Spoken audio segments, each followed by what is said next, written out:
With deltarune Chapter 5 on the horizon, I finally have a reason to talk about my favorite game. And let's be honest, with how long it takes me to make videos, we could have a release date by the time this comes out, or maybe even the entire chapter. Hey, me from the future here? The Nintendo Direct just happened. Well, you already know what was in it, right? As of writing this, Chapter 5 is 2 weeks away.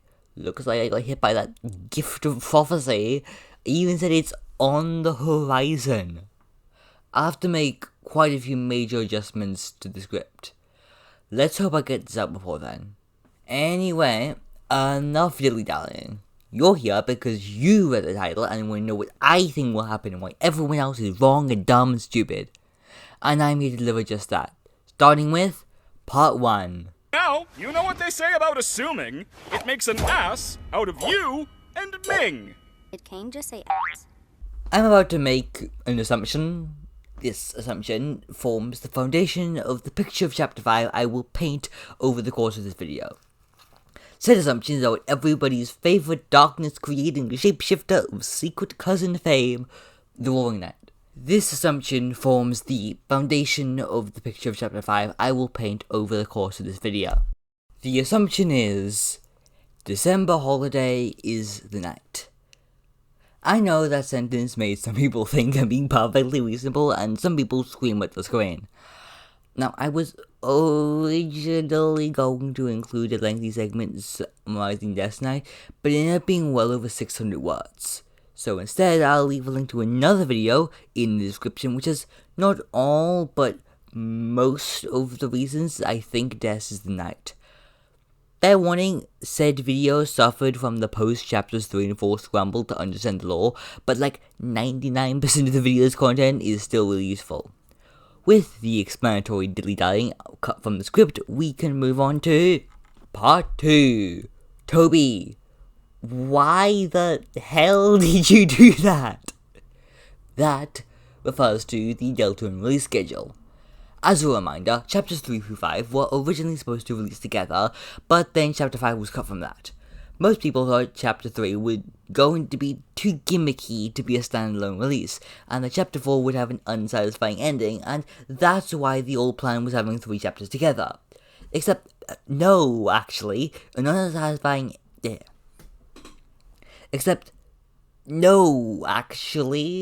An unsatisfying ending was why Chapter 3 wasn't released alone, and Chapter 4 ended up having the most satisfying ending of any chapter yet.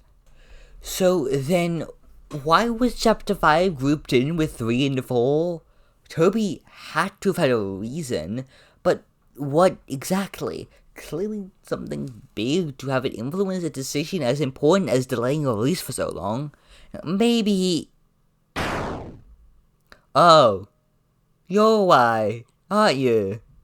Back in the Chapter 2 days, we only could make guesses at the Knight's identity because we only had vague details. But now, we've seen what they look like, and then there's also the mountain of evidence for Destiny Knight provided by the new chapters. I think Toby wanted to release chapters 3 through 5 together because he didn't want us guessing the big twist that Death is the Night before it's revealed in chapter 5. That's right folks, you heard it right here.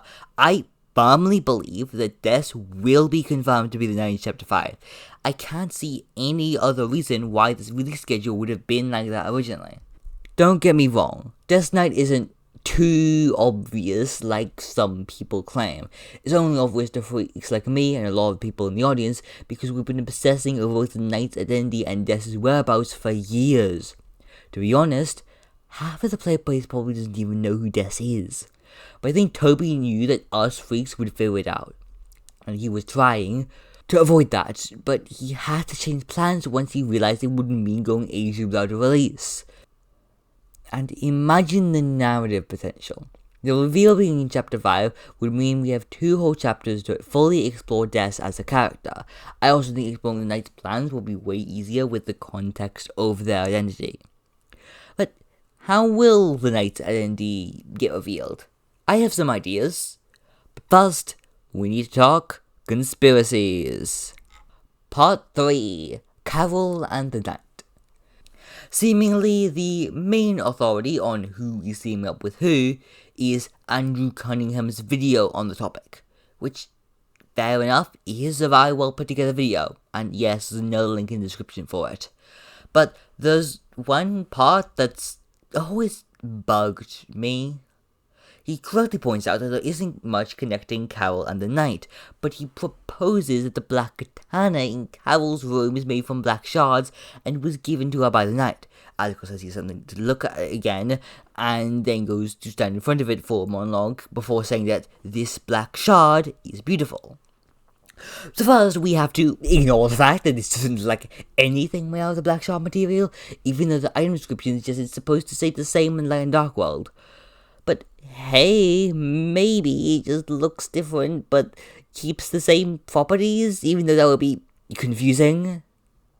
But even then, there could be another reason he's standing there.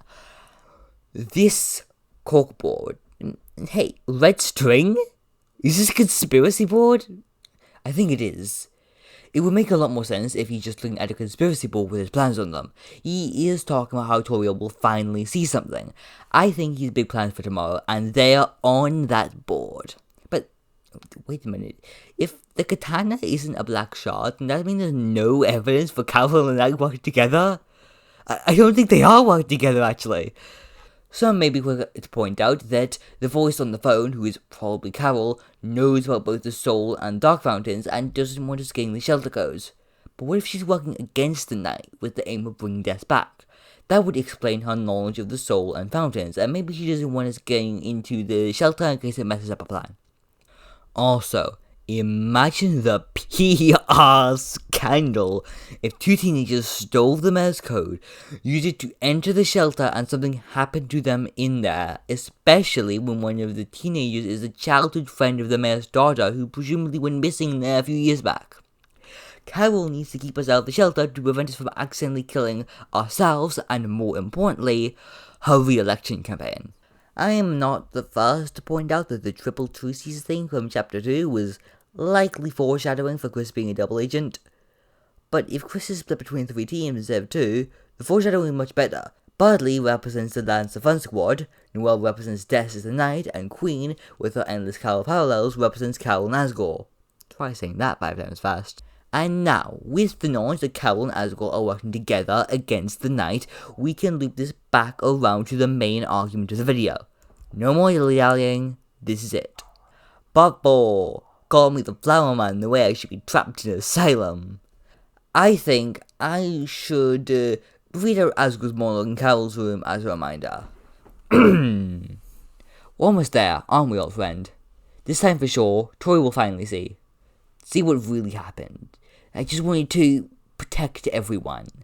And this time, she'll have to believe me. They all will. Then, we'll be a happy family again, won't we? It sure is beautiful, isn't it? This black shard. The fact that Asgore has a black shard doll is interesting. The most likely way he could have gotten it is the same way we did, chipping a piece off of the black knife. Which, unless he got help for this, implies that he went toe-to-toe with the knight and did as well as we did without the ability to save. So Asgore at full strength is likely as strong as the Lancer Fun squad, if not stronger. If this man goes all out for his Chapter 5 battle, we are so dead. The rest is vague, but I think I know what he means. So please, dear viewer, listen to my fanfiction. I think it's grounded enough in reality that it's likely. Asgore's life has been largely ruined by Des' disappearance. It likely led to him resigning and dedicating large amounts of his time to finding her. He became obsessed with his search, creating tension in his marriage. Now, Toriel took both the kids and the house in the divorce, and he sleeps on a mattress on the floor of his shop's back room.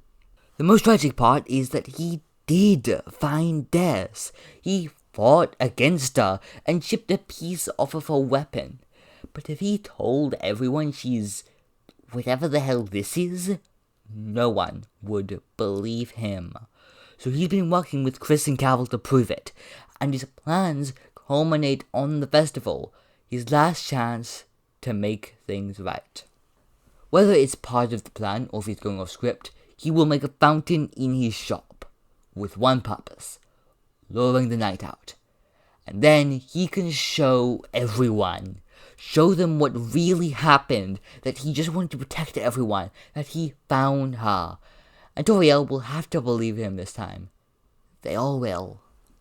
And he also believes that once he proves this, he can rebuild his old life.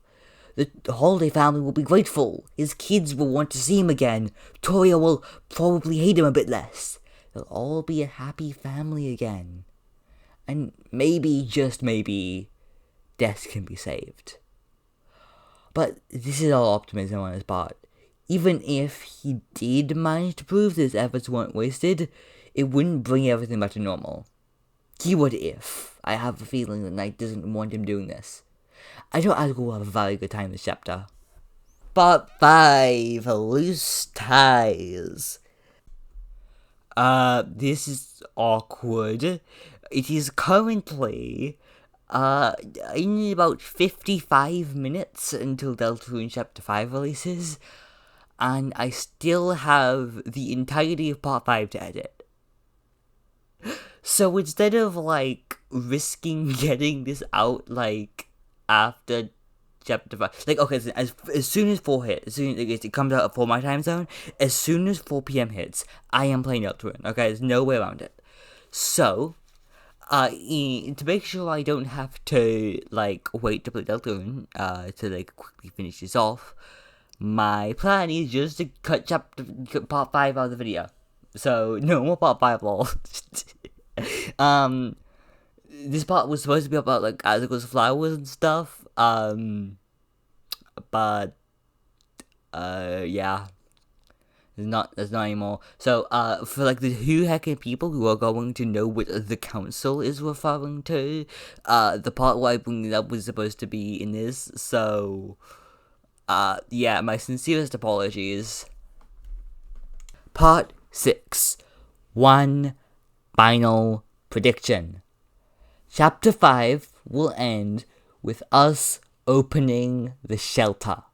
Chapter 5 looks like it will mark the end of Deltarune Act 2, whatever you want to call it, like Chapter 3 did for Act 1.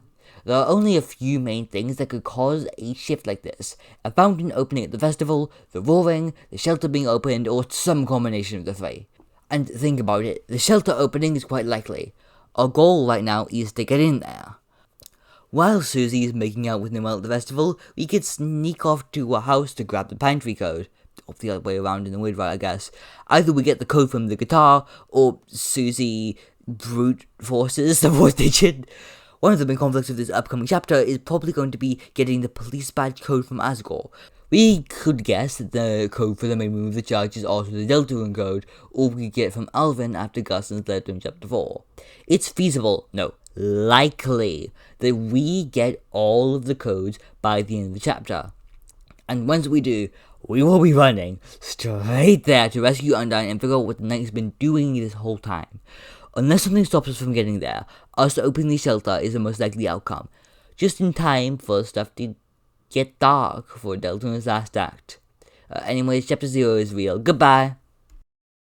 What, do you think I could end the video without one more link for the description? Come on, it's a whole bit now. Just like me saying dilly-dallying over and over.